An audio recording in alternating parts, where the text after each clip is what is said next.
ಕಾರ್ಗಿಲ್ ಯುದ್ಧದ ಸಂದರ್ಭದಲ್ಲಿ ಕಾರ್ಗಿಲ್ ಯುದ್ಧವನ್ನು ಗೆಲ್ಲಿಸಲು ಇಂಡಿಯನ್ ಆರ್ಮಿ ಮತ್ತೆ ಇಂಡಿಯನ್ ಏರ್ ಫೋರ್ಸ್ ಜಾಸ್ತಿ ಶ್ರಮ ಹಾಕಿದವು. ಆದರೆ ಈ ಯುದ್ಧ ಗೆಲ್ಲಲು ಇನ್ನೊಬ್ಬ ಹೀರೋ ಕಾರಣ ಆಗಿದ್ದ, ಅದುವೇ ನಮ್ಮ ಇಂಡಿಯನ್ ನೇವಿ.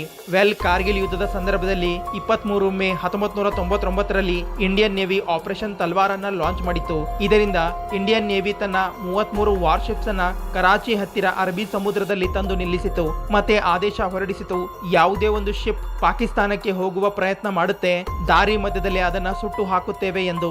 ಆಕ್ಚುಲಿ ಭಾರತ ಪಾಕಿಸ್ತಾನಕ್ಕೆ ನೇವಲ್ ಬ್ಲಾಕೇಜ್ ಅನ್ನ ಮಾಡಿತ್ತು. ಇದೇ ಸಂದರ್ಭದಲ್ಲಿ ಭಾರತ ಆಯುಧಗಳನ್ನು ತಗೊಂಡು ಹೋಗ್ತಾ ಇದ್ದ ಸೌತ್ ಕೊರಿಯಾದ ಶಿಪ್ ಅನ್ನ ಸೆರೆ ಹಿಡಿದಿತ್ತು. ಅಂದ್ರೆ ಇಂಡಿಯನ್ ನೇವಿ ಯಾವುದೇ ಒಂದು ಶಿಪ್ ಅನ್ನ ಕರಾಚಿಯಿಂದ ಆಚೆ ಬರಲು ಬಿಡ್ತಾ ಇರಲಿಲ್ಲ ಮತ್ತೆ ಒಳಗೆ ಹೋಗಲು ಬಿಡ್ತಾ ಇರಲಿಲ್ಲ. ಪರಿಸ್ಥಿತಿ ಈ ತರ ಆಗಿತ್ತು. ಪಾಕಿಸ್ತಾನದ ಬಳಿ ಕೇವಲ ಒಂದೇ ಒಂದು ವಾರದ ಪೆಟ್ರೋಲ್ ಮತ್ತೆ ಆಹಾರ ಧಾನ್ಯ ಅಷ್ಟೇ ಉಳಿದಿತ್ತು. ಇದರಿಂದ ಪಾಕಿಸ್ತಾನ ಕಾರ್ಗಿಲ್ ಯುದ್ಧದಿಂದ ಹಿಂದೆ ಸರಿಯಬೇಕಾಯಿತು. ಇಂತಹದೇ ಫ್ಯಾಕ್ಟ್ ವಿಡಿಯೋ ನೋಡಲು ಚಾನಲ್ ಅನ್ನ ಸಬ್ಸ್ಕ್ರೈಬ್ ಮಾಡಿ, ಹಾಗೆ ನಮ್ಮನ್ನ ಫಾಲೋ ಮಾಡಿ.